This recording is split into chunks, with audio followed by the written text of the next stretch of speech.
Hello, Assalamu alaikum. This is Salman Ashmin. Welcome to Doctor Talks. Coming to the point, I am making today's video for the fresh doctors living in Norway who have studied outside Norway या outside EUA countries. तो जो आप में से Norway आ चुके हैं और जिनको ऑथराइजेशन मिल गई है उनको एक लफ्ज़ के बारे में ज़रूर मालूम होगा and that is lease N. Lease N is actually abbreviation of Lege i Specialisering Del N, and it's actually a first part of any kind of specialization in Norway. Whether you are planning to do in specialization in general medicine or community medicine, or would it be general surgery or internal medicine, you have to get finished with the Lease N. Lease N is actually divided in two parts. First 12 months जो है वो hospital की rotation होती है and the other 6 months rotation होती है district में, जहाँ पे आप जनरल प्रैक्टिशनर के तौर पे काम करते हैं, और फिर डिस्ट्रिक्ट में जो इमरजेंसी डिपार्टमेंट होता है वहाँ पे आपकी ड्यूटीज़ होती हैं. इसके अलावा ओल्ड होम्स में आपकी ड्यूटीज़ होती हैं. ये लीस एन की पोजीशन जो है वो साल में 2 दफ़ा पब्लिश की जाती हैं पूरे नॉर्वे में. But the problem is that के जो लीस एन की पोजीशंस जो पब्लिश की जाती हैं that are in half of number as compare to the fresh doctors coming to Norway और have been studying in Norway. तो that is why it is called लीस एन बॉटल नेक, क्योंकि नंबर ऑफ़ पोजीशंस कम है और number of fresh graduates या fresh doctors जो है वो ज़्यादा है. और इस बॉटल नेक से किस तरह आगे निकलना है इसको एक्सप्लेन करने के लिए मैंने इन फ्रेश डॉक्टर्स को 3 ग्रुप्स में डिवाइड किया. ग्रुप नंबर 1 में वो डॉक्टर्स हैं जो कि नॉर्वेजन बेस्ड हैं, नॉर्वेजन एथनिक नॉर्वेजन है, और इन्होंने जो है वो नॉर्वे में ही नॉर्वे की यूनिवर्सिटीज़ में जो है वो पढ़ाई की है और यहीं पे पले बढ़े, यहीं पे पैदा हुए, यहीं पे पले बढ़े और यहीं की यूनिवर्सिटीज़ में इन्होंने पढ़ाई की है. ये ग्रुप 1 है. ग्रुप 2 वो डॉक्टर्स हैं जो कि नॉर्वे में पैदा हुए हैं, नॉर्वे में पले बढ़े हैं, एथनिक नॉर्वेजन भी हैं या दूसरी कम्युनिटीज़ दूसरे मुल्कों के भी लोग हैं, और इन्होंने पढ़ाई करने के लिए इनको जो है वो दूसरे मुल्क जाना पड़ा, जो कि बहुत एक कॉमन चीज़ है नॉर्वे में कि यहाँ पे जिन लोगों को एडमिशन नहीं मिलता नॉर्वे की कंट्रीज़ में, नॉर्वे की यूनिवर्सिटीज़ में, उनको जो है वो जो इनके नेबर कंट्रीज़ हैं ईयू की वजह से उनको जो है वहाँ पे एडमिशन मिल जाता है और फिर वहाँ पे जाके वो पढ़ के वापस नॉर्वे में आ जाते हैं. और थर्ड ग्रुप जिसमें मैं ख़ुद अपने आप को शामिल करता हूँ वो लोग हैं जो दूसरे मुल्कों में पैदा हुए, वहाँ पे पले बढ़े और वहाँ से पढ़ाई करके स्पेशली आउटसाइड ईयूए कंट्रीज से पढ़ाई करके नॉर्वे जो है वो शिफ्ट हुए, नॉर्वे मूव हुए हैं और फिर यहाँ पे अपना स्पेशलाइजेशन आगे कंटिन्यू. अच्छा, इन 2 ग्रुप्स में जो फर्स्ट 2 ग्रुप्स हैं जो कि एथनिक नॉर्वेजन है और इन्होंने या तो नॉर्वेजन यूनिवर्सिटीज़ में पढ़ाई की है या नॉर्वे की जो नेबर कंट्रीज़ हैं वहाँ पे जाके पढ़ाई की है. इनमें 2 चीज़ें कॉमन है जो मैं जिस ग्रुप में उसमें नहीं है, और वो ये सबसे पहली चीज़ है नॉर्वेजन लैंग्वेज. इनको बहुत बड़ा जो है वो एक एडवांटेज होता है क्योंकि यहीं पे पले बड़े यहीं पे पैदा हुए हैं, तो इनकी नॉर्वेजन लैंग्वेज जो है वो इनकी मदर टंग है, और तो इनके लिए वो एक बहुत बड़ा प्रॉब्लम, मतलब इनको सीखना नहीं पड़ती, तो वो इन 2 ग्रुप्स में कॉमन है. दूसरी चीज़ जो इनके लिए कॉमन है वो ये कि स्पेशली जो ग्रुप 1 है जो कि यहीं पे पढ़ा है, नॉर्वे में पढ़ा है, उन्होंने नॉर्वे की यूनिवर्सिटीज़ में जो है वो मेडिकल साइंसेस पढ़ा की बैचलर्स और मास्टर्स किया है, उनकी 3rd ईयर से लेके फाइनल ईयर तक क्लिनिकल रोटेशन होती है नॉर्वेजन हॉस्पिटल्स में और डिस्ट्रिक्ट में भी, और 3rd ईयर से वो शुरू होती हैं एज ए स्टूडेंट. वो का 4th जो है उनकी रोटेशंस होती हैं. 4th ईयर के आगे जाके जो है उनको लाइसेंस मिल जाता है and they can practice and they can work under supervision hospitals में भी और डिस्ट्रिक्ट में भी.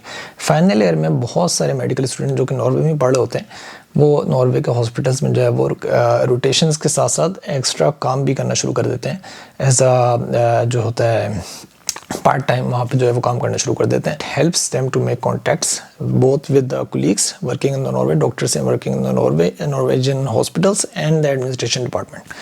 The same is the case with the other group जो कि दूसरी यूनिवर्सिटी से पढ़ के नेबर कंट्रीज से जो है वो पढ़ के आ रहे होते हैं, and they also have been coming to the Norway during their studies for clinical rotations. उनको थोड़ी सी मुश्किल होती है अंदर आने में, लेकिन उनको जो है वो क्लिनिकल रोटेशंस मिल जाती है उनकी ज़बान की वजह से भी, और उनकी जो कि क्योंकि वो यहाँ पे उनके कोलीग्स पढ़ रहे होते हैं या उनकी पहले से जो है वो कॉन्टैक्ट्स होते हैं, तो वो अंदर आ जाते हैं. यहाँ पे क्लिनिकल रोटेशंस उनको मिल जाती हैं 3rd ईयर से 4th ईयर से, और फाइनल ईयर में उनके भी बहुत सारे स्टूडेंट्स आके क्योंकि लाइसेंस उनका जो है यहाँ पे ऑथराइज हो जाता है जो कि EU कंट्रीज से पढ़े होते हैं, तो वो यहाँ पे आके जो है वो क्लिनिकल प्रैक्टिस कर सकते हैं डिस्ट्रिक्ट में जाके, और इसके अलावा एज अ पार्ट टाइम वो यहाँ पे आके काफ़ी नॉर्वेजन हॉस्पिटल्स में काम करते हैं लीस एन से पहले.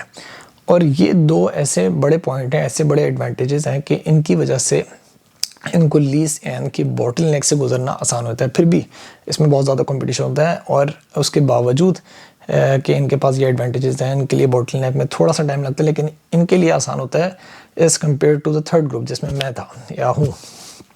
ہمارے پاس نارویجن لینگویج جو ہے وہ ہماری مدر ٹنگ نہیں ہے، تو ہمیں سیکھنا پڑتی ہے. ناروے ہم شفٹ ہوتے ہیں یا پہلے آنے سے پہلے ہی جو ہے وہ آن لائن کورسز کر رہے ہوتے ہیں، سیکھ رہے ہوتے ہیں. پھر یہاں آ کے جب انوائرمنٹ ہمیں ملتا ہے تو ہمارے لیے سیکھنا آسان ہو جاتا ہے.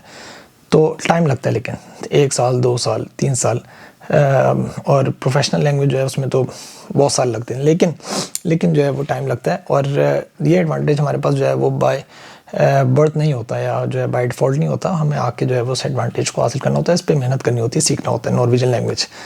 تو نارویجن لینگویج میری جو ہے وہ ریکمنڈیشن ہے کہ جب آپ ناروے آتے ہیں اور you are planning to work as a doctor یا ہیلتھ کیئر پروفیشنل، تو جو کیونکہ کمیونیکیشن پیشنٹ کے ساتھ جو ہے وہ بہت بڑا پارٹ ہے ہمارے کام کا.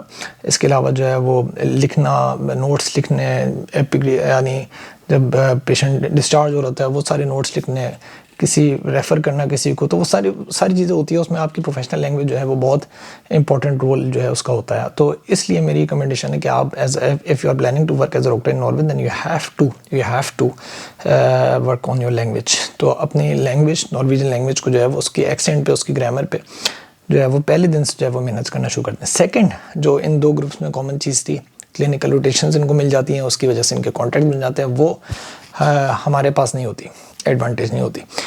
تو ہمیں یہاں پہ آنا ہوتا ہے، پھر اس کے بعد ہمیں کانٹیکٹس بنانے ہوتے ہیں، پھر ہمیں جو ہے وہ کلینکل روٹیشنز جو ہے وہ اس کے لیے اپلائی کرنا ہوتا ہے یا سرچ کرنا ہوتا ہے. کیونکہ ہمیں لینگویج نہیں آتی، ہم لینگویج سیکھ رہے ہوتے ہیں، ہمارا جو ہے وہ کوئی ایکسپیرینس نہیں ہوتا نارویجن ہاسپٹلس کا، تو وہ ہمیں کلینکل روٹیشنز ملنا مشکل ہوتی ہیں. جس کو پریکسس کہتے ہیں یا انٹرنشپس کہتے ہیں، وہ ملنا مشکل ہوتی ہیں، لیکن مل جاتی ہیں، بغیر پے کے مل جاتی ہیں عام طور پہ. تو دیز 2 تھنگس جو ہے they help to going through this bottleneck. اس لیے میری جو ہے وہ ریکمنڈیشن ہے کہ اگر آپ ایک فورن میڈیکل گریجویٹ ہیں اور آپ جو ہے وہ EU کنٹریز کے باہر سے جو ہے آپ نے تعلیم حاصل کی اور آپ ناروے آ رہے ہیں، تو کیپ ان مائنڈ کہ ایک باٹل نیک ہے جو صرف ہمارے لیے یعنی 3rd گروپ کے لیے مشکل نہیں، بلکہ جو کہ یہاں نارویجن یونیورسٹیز میں پڑھے ہوئے ہیں یا پھر جو ہے وہ ناروے کے نیبر کنٹریز میں انہوں نے پڑھا ہے، ان کے لیے بھی مشکل ہوتی ہے. لیکن as compare to us they have these 2 advantages. یعنی ان کے لیے جو ہے وہ لینگویج کوئی پرابلم نہیں ہوتا، ان کے لیے کلینکل روٹیشنز کر کے کانٹیکٹس بنانا ہمارے بنسبت ایز کمپیئر ٹو us ان کے لیے آسان ہوتا ہے. لیکن اگر آپ آ گئے ہیں and you are thinking to pursue your career as a doctor, you have to focus on these 2 things. Language, the first thing, you have to learn the language and you have to focus on it from the very first day. And the second is making contacts.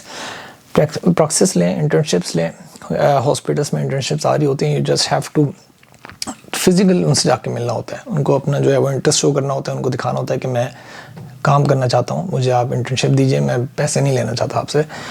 شروع میں کرنا پڑتا ہے، آپ اپنے اور jobs کر کے جو ہے وہ پیسے بناتے ہیں، لیکن سسٹم میں گھسنے کے لیے you have to suffer, you have to offer something. تو آپ جاتے ہیں، انٹرنشپس کرتے ہیں، تھوڑے سے آپ کے کانٹیکٹس بنتے ہیں، then you can make contacts and you can use these contacts to get paid internships, paid clinical rotations, paid like summer jobs, paid part-time jobs in the hospitals or in districts or in emergency department to get yourself into the system. تو ان 2 چیزوں پہ آپ محنت کریں اور انشاءاللہ یہ bottle نیک سے میں بھی نکلا ہوں، میرے ساتھ بہت سارے کولیگز جو میرے ساتھ آئے تھے وہ بھی نکلے اور آگے بھی نکلتے رہیں گے.